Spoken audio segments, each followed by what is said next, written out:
नमस्कार प्रीतिश किचन को आपण मानक स्वागत करछि। आज मार्केट रो हमर 6-7 खंड फूलकोबी जो आसला से साग गुड़ा देखी मत भारी इच्छा है या पर गोटे आइटम करने तेणु मुझे 4-5 थर भलसे धोईदेली काटिकी भलसे धोईदेली तापर एमती आम चुन चुन काटिदेवा प्लेन कड़े सादा कड़े आम साग तक देवा। गोटे मिनिट पर आम सब परिवा पकेवा कखारू बैगण जन्नी और टिके झुड़ंग अल्प अल्प आम परिवा पकेवा बेसी गुड़ा ना गोटे साग दे सारा गोटे मिनिट पर आम पकेवा। देखंतु एमती भाव सब परिवा तक मुदेदेली तापर आम 2-4 थर ताकू घांटी देवा। घांटी देला परे आम से लुण देवा लुण देला परे टिके चीनी देवा तापर आम कभर करदेवा।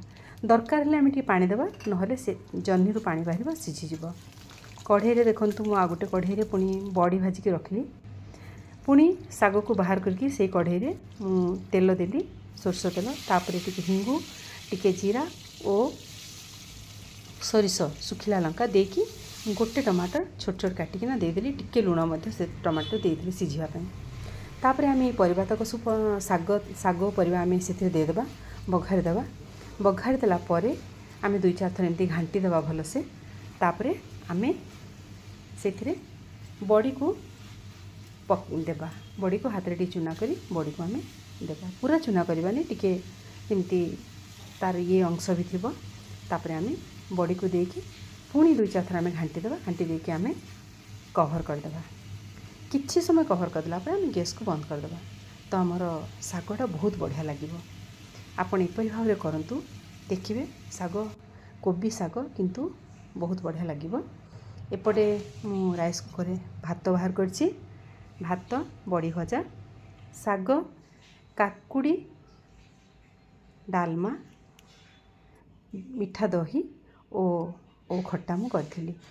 आज आमर लंच रे हेइतिला तेणु सागटा एते टेस्टी हेइतिला आमे खाइछु। तेणु आमे मु कहिबी एते बढ़िया टेस्टी हेइतिला विश्वास करते आप जी रसुण पकेबे रसुण पियाज पकेबे तो आहरी भल लगे। किंतु मु साधारे करिछि मते पियाज रसुण ठारू मते साधारे ही भल लगे पियाज रसुण तो भल लगेनी तेणु मु साधारे ही करिछि।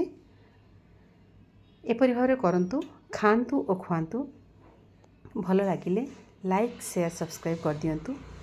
पुणी केतेबेले मु आ गोटे रेसिपी को नहीं आपण मानक सम्मुखर उपस्थित हेबी।